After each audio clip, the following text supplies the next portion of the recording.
listening to the X-Zone Broadcast Network, www.xzbn.net. Radio's authority on the world of the paranormal and the science of parapsychology, celebrating 25 years of broadcasting around the world and to the great beyond.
The X-Zone Radio Show with Rob McConnell is largely an opinion talk show. All opinions, comments, or statements of fact expressed by Rob McConnell's guests are strictly their own and are not to be construed as those of the X-Zone Radio Show or endorsed in any manner by Rob McConnell, Relmar McConnell Media Company, the X-Zone Broadcast Network, its affiliated networks, stations, employees, or advertisers.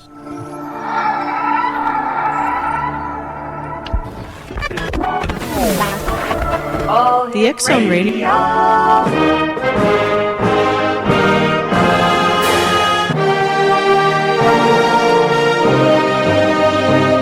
Welcome to the X-Zone, a place where fact is fiction and fiction is reality. Now, here's your host, Rob McConnell.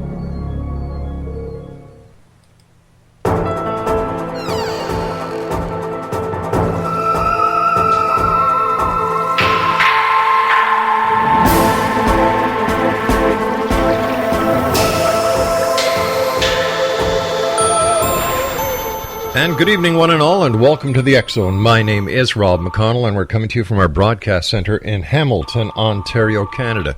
If you would like to visit us online, www.xzoneradiotv.com, on all social media sites, X-Zone Radio TV. And you can always listen to us 7/24/365 at www.xzoneradiotv.com. My guest this hour is Preston Dennett, and Preston began investigating UFOs and the paranormal when he was discovering that his family, friends, and coworkers were having dramatic, unexplained encounters. And Preston, tell us more about what got you into the UFO scenarios. Yeah, I was really skeptical, actually. Did not believe in UFOs really at all. Heard about a sighting on the news in 1986, about a sighting over Alaska. And didn't believe it, but made the mistake of kind of asking my family, friends, and coworkers what they thought of this pilot. And got a real shock. Found out a lot of people I knew were having really amazing encounters. And that really shook me up. Was not good news. Now, Preston, have you yourself ever had your own experience? You know, I have. Not until I started investigating this stuff. But almost immediately after I started really getting to UFOs, going down to the meetings and subscribing to magazines and interviewing people. Right. I started going out to the fields that people said that they were seeing them, the places, hot spots, and I started to see stuff. I've had a number of sightings over the years of unexplained lights, and a few that were much more than that, I think.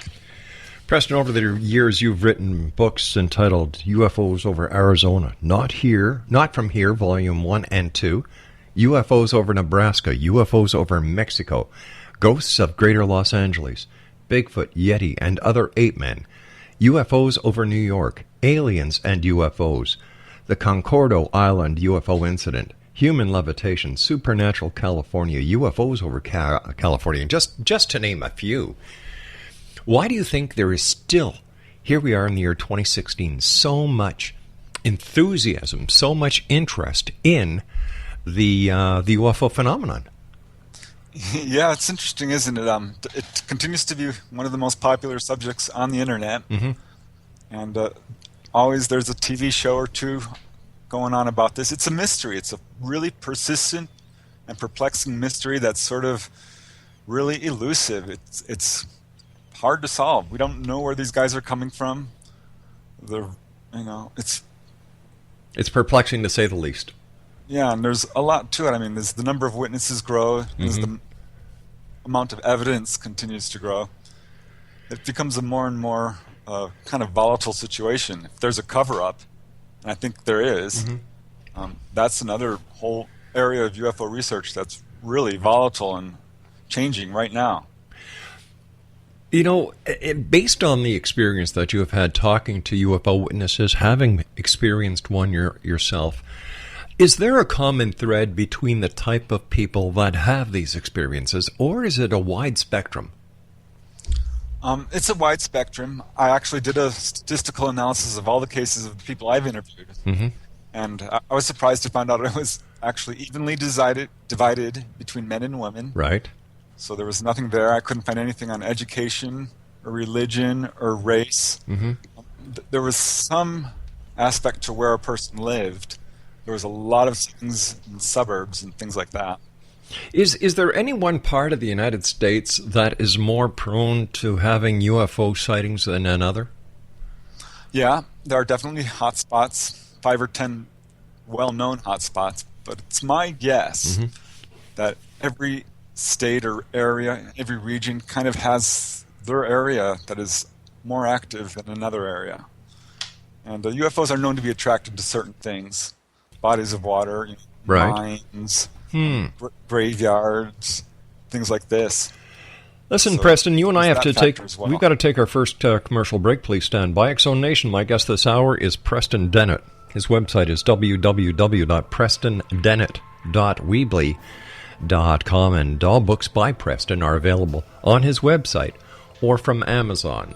This is the X-Zone. I am Rob McConnell. We're coming to you live from our broadcast center in Hamilton, Ontario, Canada, on the Mutual Broadcast Network and the X-Zone Broadcast Network, and of course Talkstar Radio Network. And Preston and I will be back on the other side of this commercial break as we continue from our broadcast center in Hamilton, Ontario, Canada. Don't go away.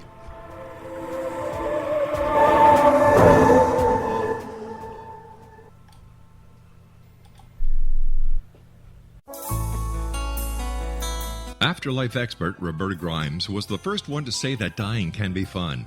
Now her best-selling book, The Fun of Dying, is available in stores worldwide.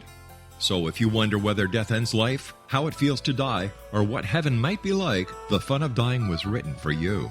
And if you have always been afraid of death, or if you worry that your life has no meaning, let The Fun of Dying ease your fears and bring new meaning to your life. Nothing said in The Fun of Dying is based on the teachings of any religion. Instead, Roberta draws on evidence to explain how death happens, how it feels, and what comes next. A lot of the best death-related evidence was produced in the first half of the 20th century. When it is put together with recent discoveries, it tells a consistent and amazing story.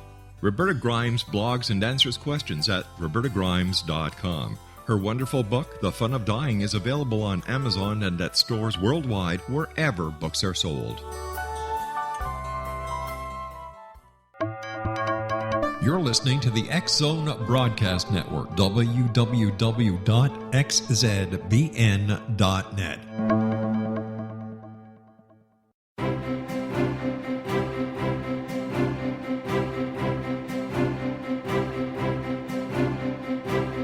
While science pursues fact, magic accesses the quantum level, bridging random facts to form truth. As long as science and magic remain separate and polarized, the truth cannot be known. I'm Wilda Wiecka. Join me on the Science of Magic radio program dedicated to unification and evolution of consciousness. During each episode, I'll be speaking with experienced and respected scientists and mystics. From astrologers to astronomers, from medical doctors to shaman, the scientific method to dowsing and intuition, we will weave together information from seemingly divergent practices to promote unity and enlightenment. Join me, Wilda Wiecka, and the Science of Magic right here on the X Zone Broadcast Network. For more information, visit www.thescienceofmagic.net.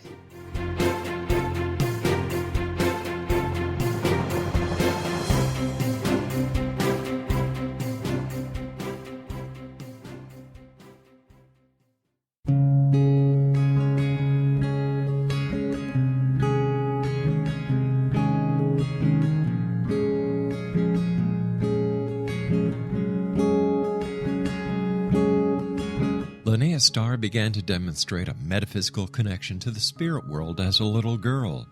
Her family noticed the connection, but it was a great-grandmother who told the family that Linnea was indeed gifted. The great-grandmother, who was also gifted, felt that Linnea had indeed inherited these attributes. It has been noticed that oftentimes such things are passed down through the generations. Linnea was also born with a caul, a thin white membrane across a newborn's face. Legend has it that if the baby is born with this caul, the child will have second sight, or what we call psychic abilities. Linnea Starr does past, present, and future, and has the gift of prophecy. It is written within scriptures that if you are able to give factual information, and prophecies indeed come true, the gift indeed comes from the divine realm. Linnea Starr does large interactive groups as well as private gatherings. For more information on Linnea Starr or to contact Linnea for a one-on-one consultation, visit her website at www.linneastar.com. That's www.linneastar.com.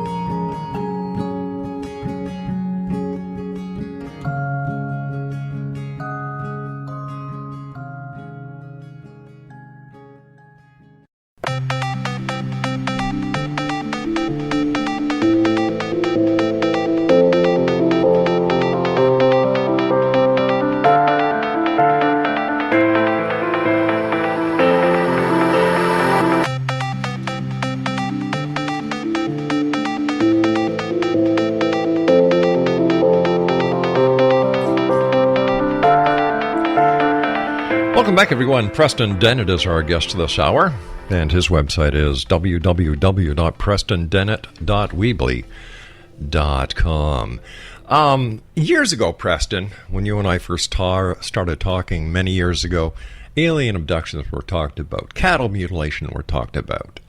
Alien abductions were talked about. Chupacabra were talked about. It seems that there are certain areas of the UFO phenomenon that have kind of quell themselves down. For example, do you still get reports of cattle mutilation and alien abductions? Cattle mutilations, not so much. I've never really gotten a whole lot of those. I guess it's, here in Southern California, don't have a whole lot of cattle fields and stuff like that. And but as far as abductions, yeah, I still get them. They kind of trickle down to me. I don't get them immediately fresh, a lot, but maybe a year or two after they happened, people find their way to me. Right. And actually, just recently, a couple of months ago, I had a lady calling me, and she was having a lot of experiences. Really? And I helped her through them. How did you help her through them? That's very interesting because I remember people having a problem finding people that they could talk to. Look, for example, you and I were talking before we went there about the Travis Walton case, and he had problems finding credible people that, there was one group that kind of led him down the garden path to go see a doctor who really wasn't a medical doctor. He was a hypnotist. And then that entire scenario put a lot of doubt in his mind. Thankfully, he was able to get a hold of the right doctors, and that is one of the most famous cases in any UFO circle. But how did you help this lady? Well, she had a lot of fear. Yeah. She had no idea what was happening to her and wanted to know if other people had had these types of experiences and things like this. I get a lot of contacts like that. One couple, they had lost their baby as a result of a UFO encounter. Oh, they had no. missing fetus syndrome, and had contacted a number of UFO researchers who were really just interested in their story and not so much helping them. So that's always my first priority, of course, because some of these people are really traumatized. Yeah. Who can people go to, who have these experiences? And these experiences are nothing new. Are there trained medical doctors now? Are there trained psychiatrists? Are there members of the scientific community where people can go? Like, I'm taking nothing away from you, Preston, because you've got a lot of experience when it comes to this. But let's say people don't know about Preston Dennett. How do they go to the right people who will not just take their story to bastardize them through the tabloids? Right. Well, it's hit and miss. I mean, you can contact MUFON, and they can often refer you to somebody. But the truth is, you have to do your own research and find out who in your area is looking into this. Here in Southern California, we have some really good researchers like Barbara Lamb, who's a trained therapist, and Yvonne Smith, who's been doing it for 20, 30 years now. Yeah. But it's real difficult to find an actual trained professional because there are no textbooks on this. It's not in the medical manuals, and it's still not accepted by mainstream science to a large extent. What do you think it'll take before mainstream science and the Western medical community will really take this seriously? It's going to take something more than we've already given them. We have 3,000 landing trace cases. That wasn't enough. There's a good 2-3 dozen implant removal cases, and that's practically the smoking gun. And people who have the courage to look into that type of evidence are usually coming away convinced, but it's still not enough. It's not quite available enough and I don't know. It's going to take more education, more exposure to this phenomena. More exposure, my goodness. If there's a conspiracy and cover-up in place, how can that exposure get out so that the people who need the awareness and the knowledge to treat these people who are being traumatized will get the recognition? Well, we have a problem with the media. It's been demonstrated numerous times that UFO stories are quashed, censored, mainstream media, and kind of been pushed to the internet to a large extent. Right. But beyond that, every year some major UFO event does happen, which usually makes it to the mainstream media. And I think that's what's the situation we're looking at. You've got people like Stephen Bassett, who has been busting his buns off on the disclosure projects. And with all the work that he's done, bringing these inquiries to the press club and going through across Canada and the United States with these panels, still nothing. What will it take for the president of the United States to get abducted by an alien before somebody's really going to start paying attention? I don't know if even that's going to do it. I don't know if the U.S. is going to be the one who discloses. I think the evidence that we do have alien hardware, alien bodies, have worked with this kind of technology and reverse engineering is pretty persuasive. There's so many testimonies at this point that it's hard to deny something is going on. But who's going to be the first to disclose? Yeah. I don't know. Tell me about your 2 new volumes that you've written. Not from here. Yeah, not from here. Selected UFO articles. Over the 30 years I've been doing UFO research, I've written a number of books, but I've also written more than 100 articles for various UFO magazines, most of which are now defunct. UFO Universe, that sort of thing. A lot for Fate magazine. And I realized a lot of my UFO research has kind of just slipped under the radar there. Appeared in a magazine once and has never been available since. So I kind of picked out some of my favorite articles, updated them, and put them together in a book. What are some of your favorite articles? Oh, it was really hard to choose, but I ended up picking some that, from my older research, some more current. I wanted to give a whole overview of the phenomena, but I'm going to say one of my favorites is a phone call from an alien. which... Wait a sec, hold on here. A phone call from an alien. Are we talking about somebody from Mexico who went into the States illegally, or are we talking about E.T. out there? We're talking about E.T. phoning home. Talk about a long-distance call on your cell phone. Holy cow. Tell me about it. Yeah, I know how it sounds. It's crazy. But there's a number of cases now coming from pretty credible researchers. Betty Andreasen, her case is really well known and was investigated thoroughly by Ray Fowler. And great case. She received a number of these strange phone calls, often which came on the same day. And there'd be these high-pitched voices speaking in this kind of unknown language, lots of L's and K's and things like this. And she thought it was the ETs. And this happened as well to Debbie Jordan of Bud Hopkins' client. Right. Whitley Strieber had a case like this. John Keel, he was an early researcher, talked about a lot of these types of cases. And I investigated some cases myself with the same bizarre thing. I still can't get over that you actually received a phone call from an alien somewhere out in outer space. Was there any way... What was the conversation? I didn't, but people who have often those... one of the messages, do not be afraid, we won't hurt you. One gentleman I talked to, he was having abductions and was having these strange phone calls. They'd often come on the same day. Mm-hmm. And one day he's driving down the road, he sees this globe of light. This is what he always saw before an abduction would happen. And this is when his phone rang. And he looked at the display, it said, unknown number or no number. Uh-huh. And he ended up answering it. Mm-hmm. And there was a voice on it, and it said, the time is near. We are coming. And it was them. And he slammed the phone down. He had heard their voices in his mind. They would also give him kind of a telepathic warning. This time they called him up on the phone. You know, people often say, why don't UFOs land on the White House lawn? Why don't they just come up to my front door and knock? And I've asked you that myself over the years. Right. So the point of this is they're trying different ways of making contact with people. And this is one of the things they do. They can affect electromagnetic machines of all kinds, like TVs, cars. So why not phones? True.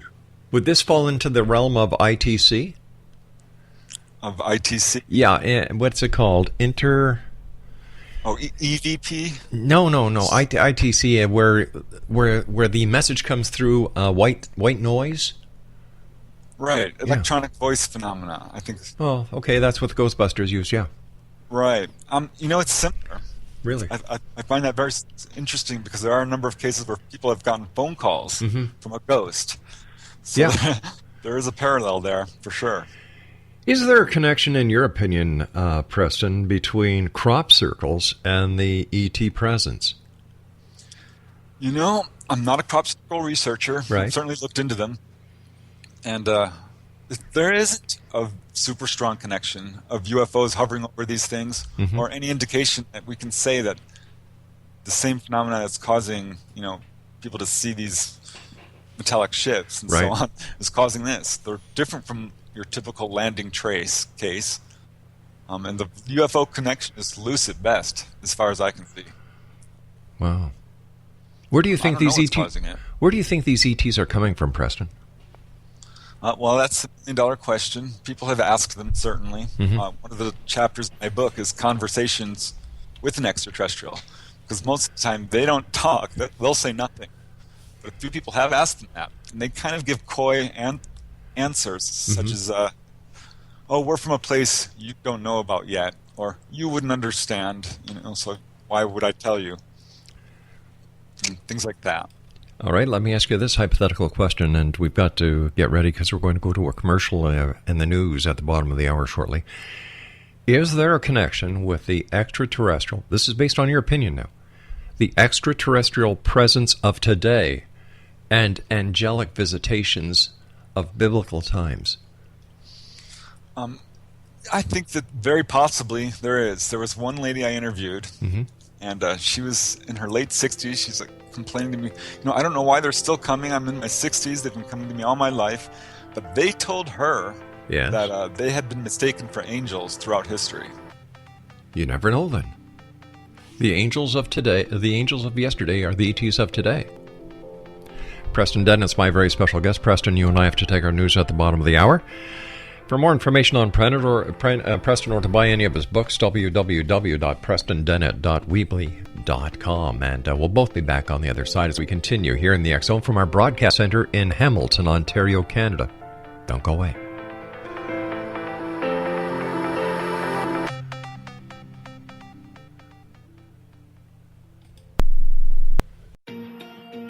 Wouldn't you love to know the secret to everything? Well then, meet Dr. Kimberly McGeorge and her cutting-edge breakthrough knowledge that combines science with possibility. Dr. Kimberly brings real-life answers and healing to those open to alternative solutions. She teaches solution-based programs and classes that will change all areas of your life forever. Specializing in conscious creation, intuitive readings, and energy medicine, you can rapidly shift health, relationships, business, and money and abundance challenges quickly. Receive her best-selling book, Secret to Everything, at no cost by going to secrettoeverything.com/X-Zone. That's right, transformation can start now. Just go to secrettoeverything.com/X-Zone and receive Dr. Kimberly's book for free. You're listening to the X Zone Broadcast Network, www.xzbn.net.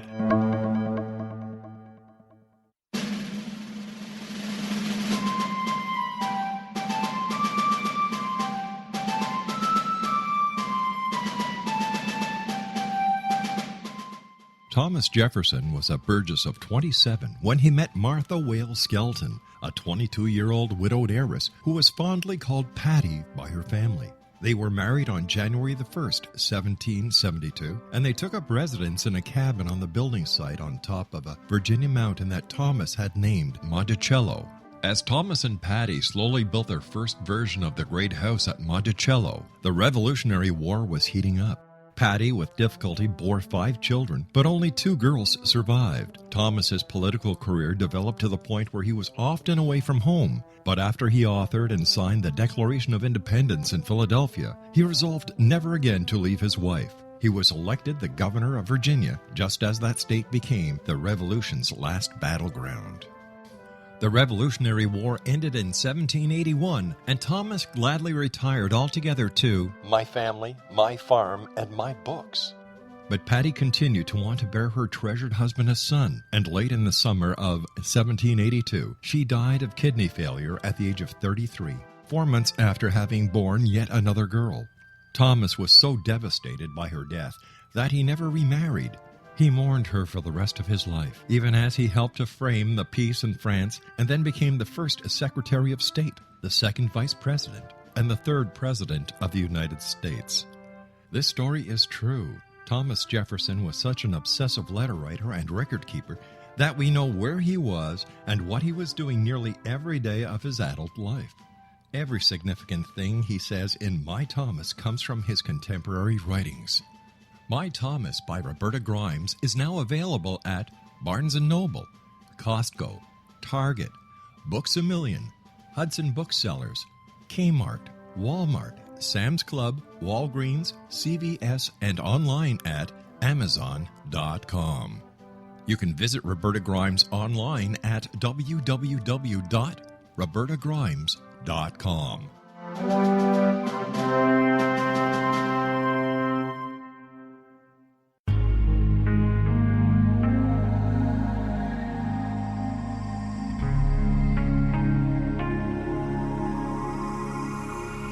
The scientist and the mystic have been on an age-old, relentless search with one thing in common. They seek truth. Their paths converge in the 40,000-year-old practice of shamanism, an ancient science delving to the quantum level of life, facilitating healing, manifestation, and evolution. I'm Gwilda Wiyaka, the founder and director of Path Home Shamanic Arts School, a unique Colorado State-certified occupational school, training shamanic practitioners and teachers. We also provide classes for empowering personal lives through shamanism. Our certification classes are in week-long segments enabling international participation, and online classes and long-distance shamanic healing sessions are available. Come discover the science of magic in the limitless world of shamanism. www.findyourpathhome.com.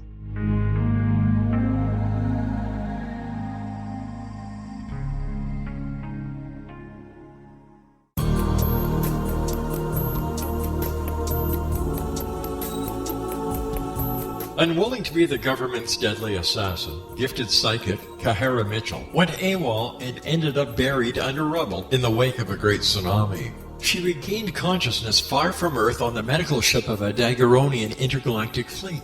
Has she been rescued or abducted by aliens? The Chalice of Carrie, Kahira O'Donnell's latest paranormal science fiction romance, is the passionate story of an Earth woman and her destined mates, twin kings from another galaxy. Kahara uses her gifts fighting alongside Lords Rom and Ra in a war that will determine the destiny of galaxies. The Chalice of Carrie by Kahira O'Donnell is now available at KahiraO'Donnell.com or at Amazon.com.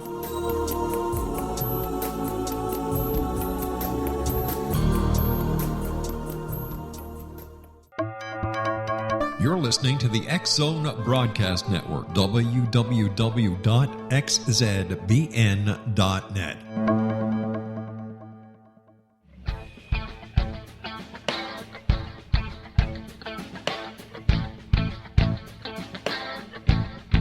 What happened in Benghazi is revealed by Nicholas Genix, author of Obama, Islam, and Benghazi. He informs the American people that President Obama deceived them by advocating a strong foreign policy prior to the 2012 presidential election, and Hillary Clinton supported this deception. As the title infers, there is a connection between Obama, Islam, and Benghazi. Ample evidence informs Americans that Obama's early indoctrination in the Quran developed an affinity for Islam, why the Quran is the source of discontent in many countries, and why the Obama foreign policy deception led to poor military action and caused the loss of American lives in Benghazi. Genix provides 36 questions for the Select Committee on Benghazi to validate if Americans are justified to mistrust President Obama and Hillary Clinton. An overview of Obama, Islam, and Benghazi is presented on the website www.futureofgodamen.com. That's www.futureofgodamen.com.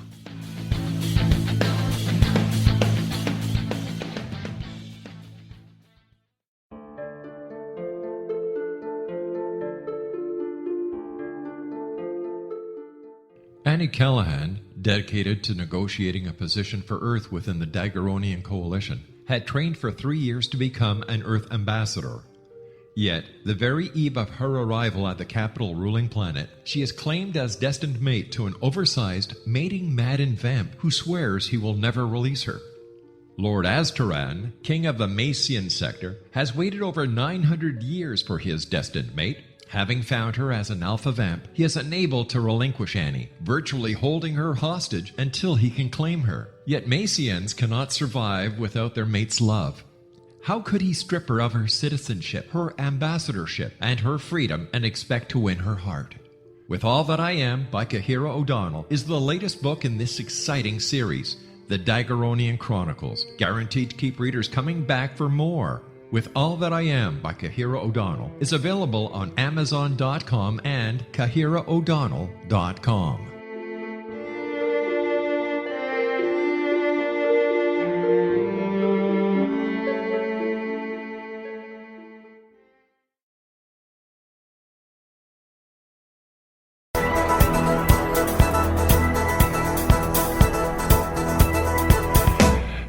Welcome back, everyone. Whether you're a skeptic or a believer, you are listening to the X-Zone Radio Show with yours truly, Rob McConnell, from our broadcast center in Hamilton, Ontario, Canada, on the Mutual Broadcast Network and our own network, the X-Zone Broadcast Network and Talkstar Radio Network. If you'd like to send me an email, I love getting your emails. X-Zone at xzoneradiotv.com. On all social media sites, we are X-Zone Radio TV. And you can visit our website, find out what we've done in the past, what we're doing now, and where we hope to be in the future at www.xzoneradio.com. Preston Dennett is my special guest, and Preston is a good friend of the X-Zone Radio Show. Preston has been on with us, oh my gosh, how many years now, Preston? We figure about 20 years we've been talking to you. It's got to be at least that, yeah. And, you're one of the hardest workers and writers within the UFO community. So, you've done a great job, and I know you're going to keep it up.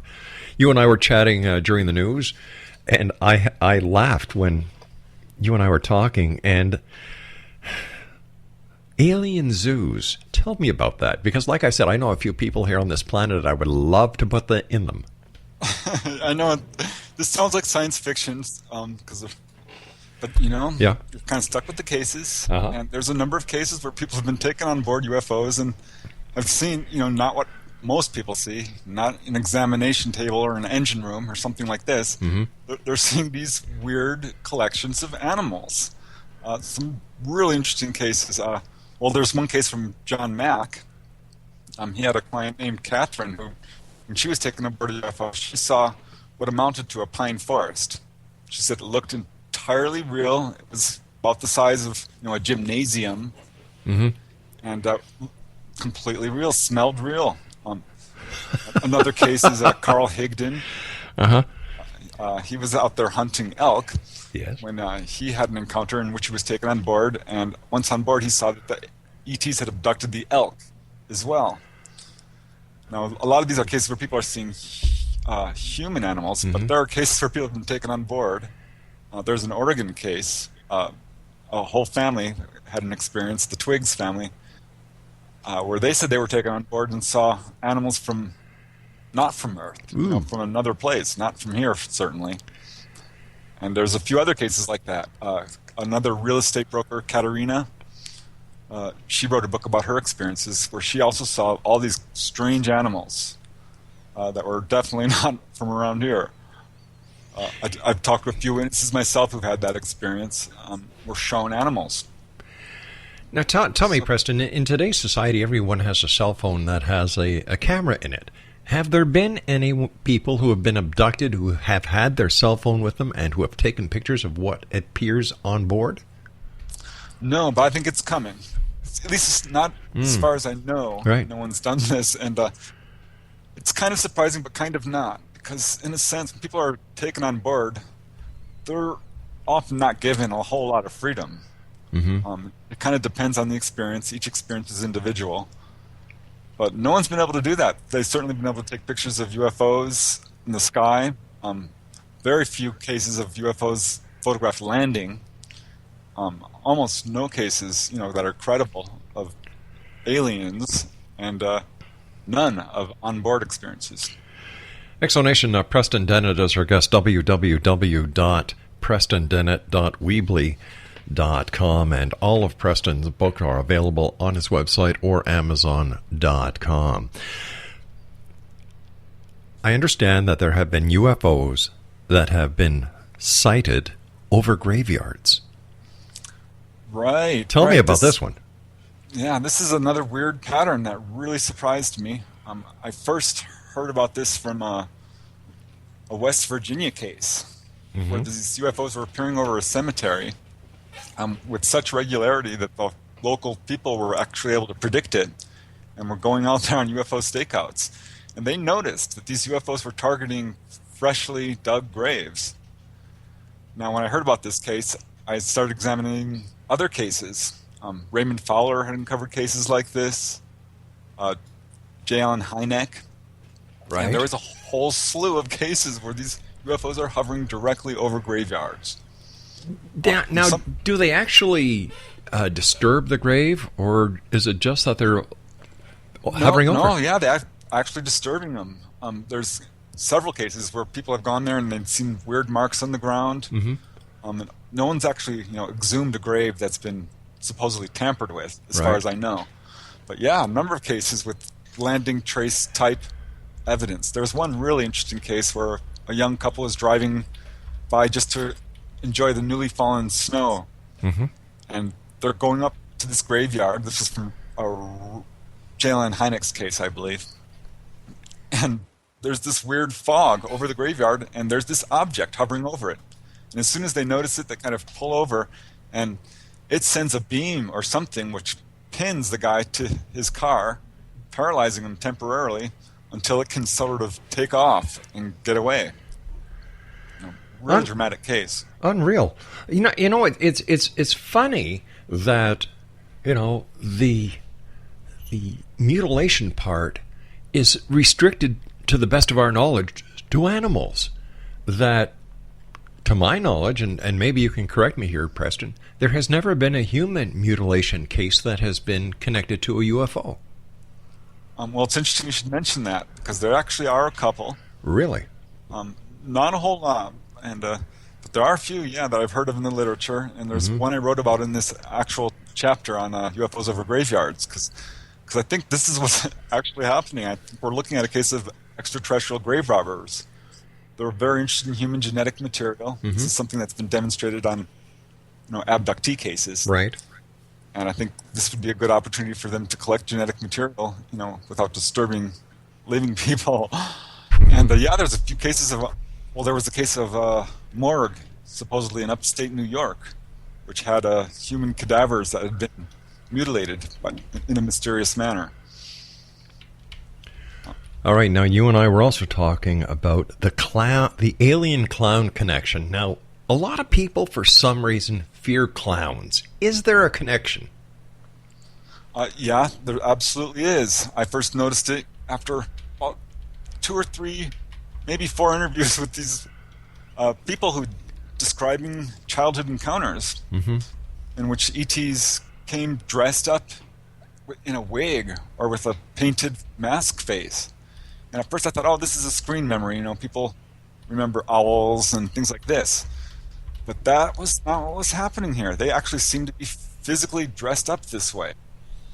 I remember one case of a lady I talked to. She says it was very bizarre.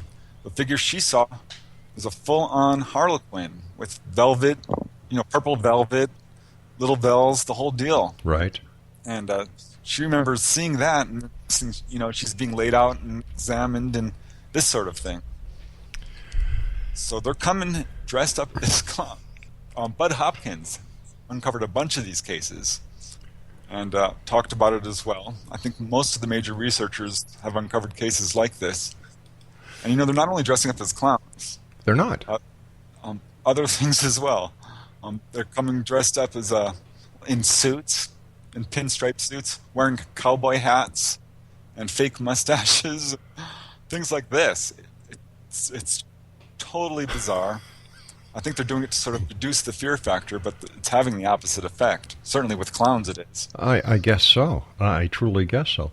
Now, when we're talking about how they dress up, and it seems that they're trying to disguise themselves so that they can mix in with members of society, are they being successful? And are they actually walking among us? I think they are, and to a much larger extent than I think even the UFO community realizes. I sort of kept pushing these cases aside, but as I was writing my whole series of UFOs over California, right, New York, and other states, I kept uncovering cases like that where people were seeing UFOs, aliens actually in public places, like gas stations, schools, stores, places you would not expect, subways. It's just bizarre.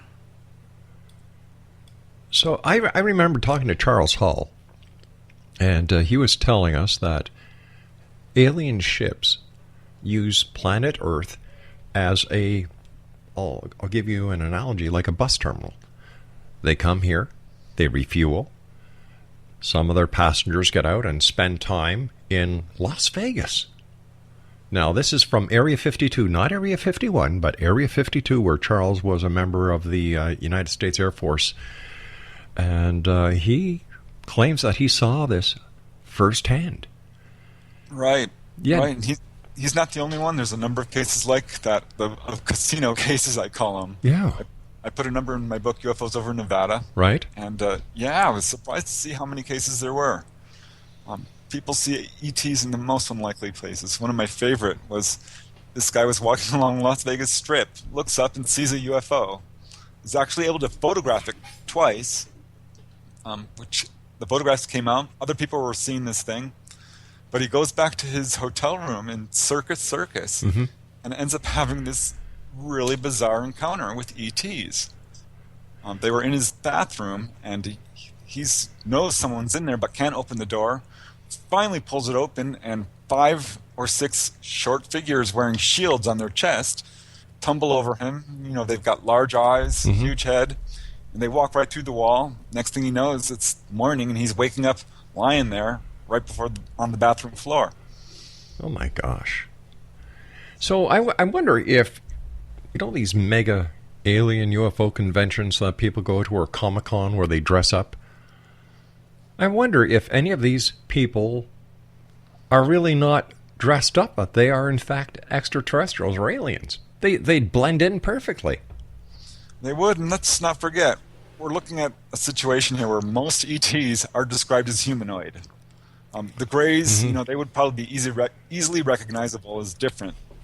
But there's a lot of cases where people are seeing very human-looking ETs, or almost human, who could, if they wore sunglasses and a hat, right? They're there, and that's the reports we're actually getting.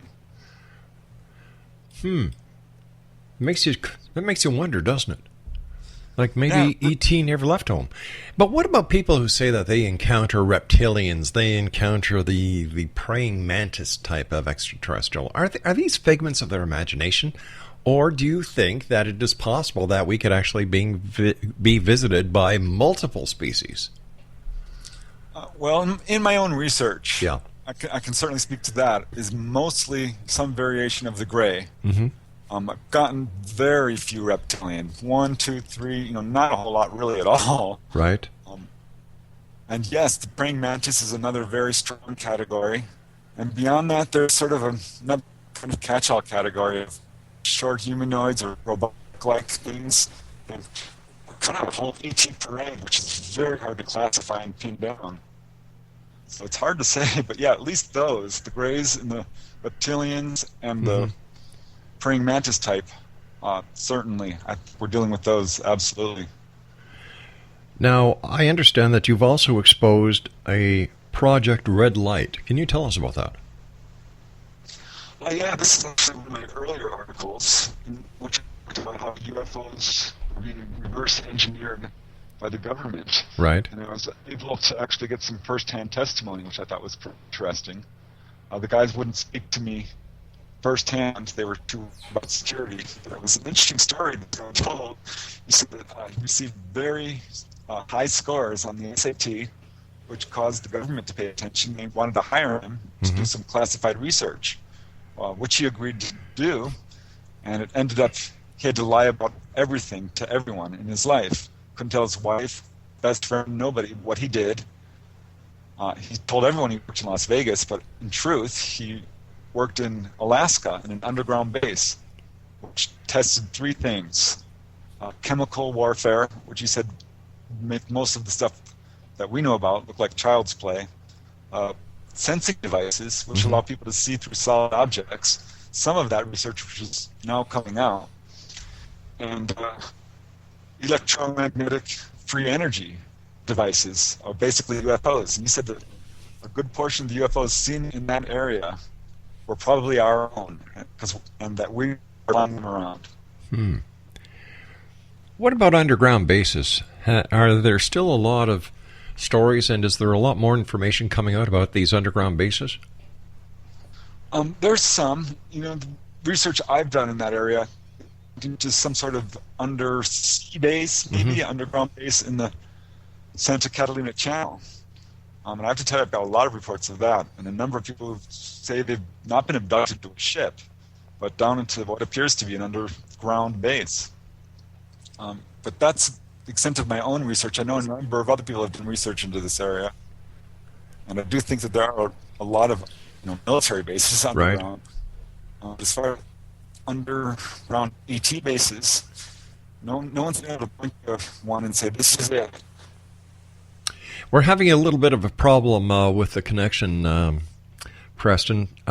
Just letting you know that we are getting staggering feedback or information from you. So if I ask you a question over again, it's because we were having problems hearing you. we've got about a minute and a half before I have to go for my next break. And based on, once again, your research, your own understanding, what do you think the relationship between the ETs and humans are? I think it's a lot closer than people realize.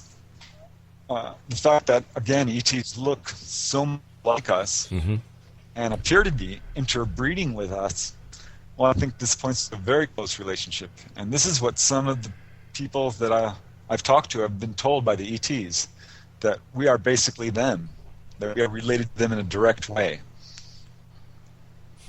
So I think this really raises serious questions about human origins. Yeah. And kind of explains the fact or how ETs are interbreeding with us and why. Does this work into the scenario where pregnant ladies are returning from UFO encounters and they are minus their fetus? Exactly. And I got these sort of reports early on in my research, right away, back in the late 1980s. Right. Which was, right before Bud Hopkins published his second book, Intruders, which really outlined the whole theory. And I think it does take place, and that's part of it, absolutely.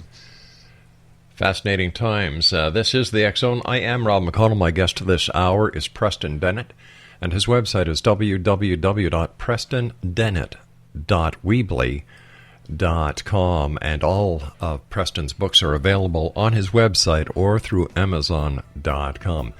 Preston, you and I have to take our final break for this hour. Please stand by. Great talking to you, and once again, congratulations on your work, my friend. Exonation, Preston Dennett and I return on the other side of this break as we continue investigating the world of the paranormal and the science of parapsychology. Where? Well, right here in the X-Zone with yours truly, Rob McConnell from our broadcast center in Hamilton, Ontario, Canada. Don't go away.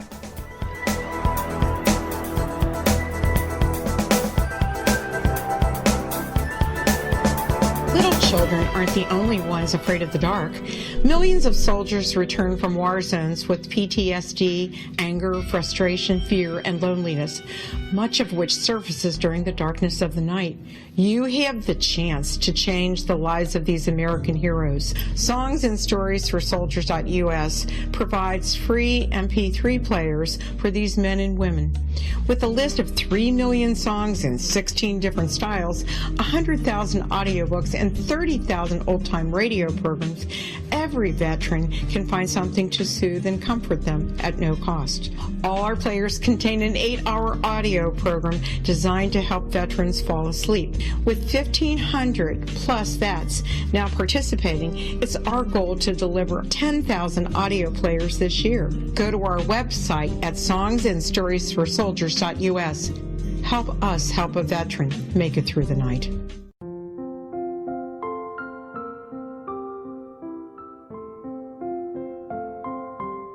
I am Dr. Carl O'Helvey, founder, president of a new cancer foundation focusing on evidence-based physical, mental, and spiritual interventions, including natural cancer cures, prayer, meditation, affirmations, nutrition, and other related holistic cancer prevention and cure modalities. These are used in cancer education, research, and financing care. I ask for your help to continue this important work by donating at www.holisticcancerfoundation.com.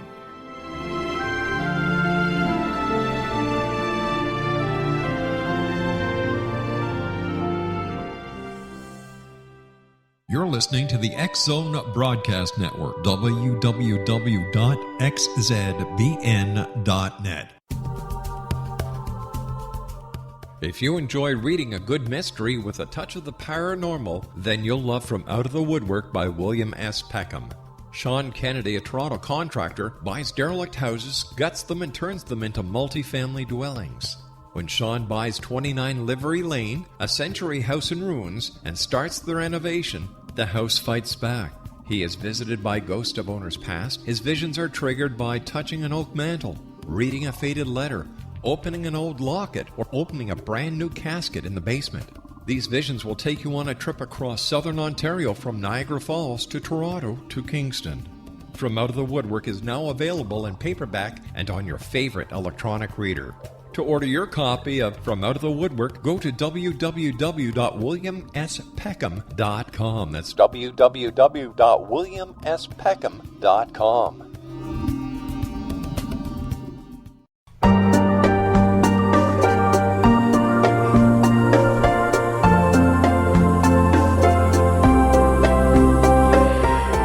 Welcome back. Preston Dennett is our very special guest this hour. www.prestondennett.weebly.com. Preston, before we let you go, you have to tell me about the connection between UFOs and mining. Oh, yeah. This is something I think people have speculated about for a long time, but there's never really been a study on. And so what I did is I collected all the UFO mine cases and found, good dozen or 24 of them, and some were really impressive. One of my favorite was these UFOs that were hovering over this copper mine in Arizona. Now, Arizona is very known for copper production, and these UFOs were very interested in this copper mine, and actually went so far as hovering over the smokestacks there. This was seen by all the workers and numerous other people, and sent down this little ball of light as if it was probing the smokestacks, was checking the various parts of the mine, and had a very strong interest in it. And there's other cases where they've actually interacted. There's a case investigated by Jacques Vallée up in Northern California, and that was very interesting because this was a gold mine, and this UFO was very interested in it, even to the point where the people who were mining this mine actually saw the alien figures itself. It's a very interesting case. It reminds me of the story of Planet X, where Planet X comes here to get gold to be used on their planet. Is there a connection here with that hypothesis? And what is happening with Planet X?